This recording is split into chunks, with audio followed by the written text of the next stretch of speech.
Hi everyone and welcome back to 5 Minute Family Search. What I would like to show you now is how to add a spouse. There are two different places that you can do that. You can do it here on the main tree if the spot is open, or as I'm going to show you next, we're going to go into the individual's page. So here we're going to work on my grandfather, Albert Gustav Riesacker.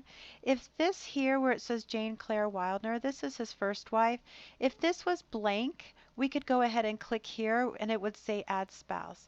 Actually, it would say add wife or add husband. And let me show you that by pulling this to the left so you can see my children. So here is Ammon Benjamin Maxfield, and see how it's blank here?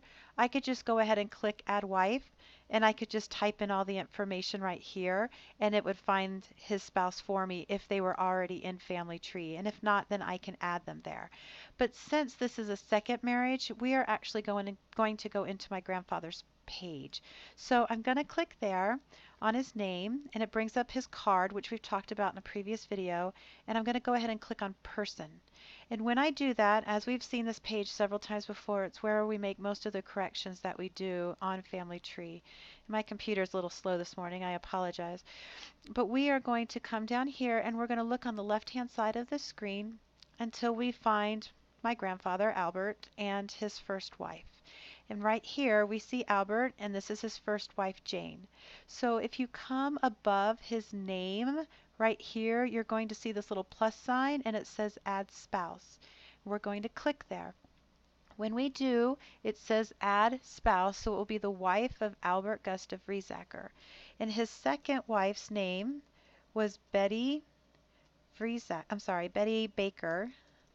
Was Betty Baker. She is deceased and she passed away in Wisconsin. And remember I taught you in other videos, it's best to keep it broad and to narrow down your information as you keep searching so that you don't put in anything so specific that the computer can't find it.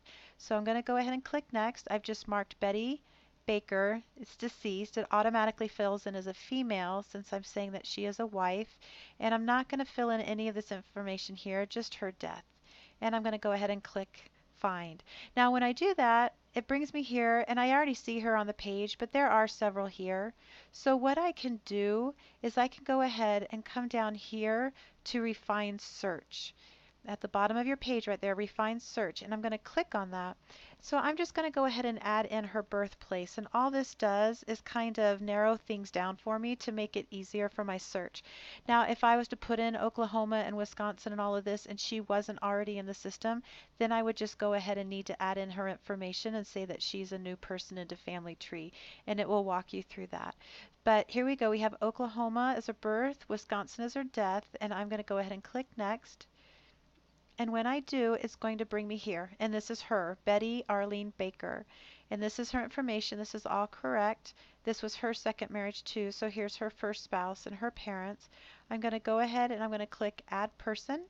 And that's going to automatically pull her in to my grandfather's tree. So we started up here on Add Spouse, and this was his first wife, Jane Claire Wildner. And now, as you scroll down, you'll see that here he is here again, Albert Gustav Riesacker, and then here is his second spouse, Betty Arlene Baker. And so that is how you add a first or second spouse, or a multiple spouse, whatever it is, but that is how you add another spouse into Family Tree.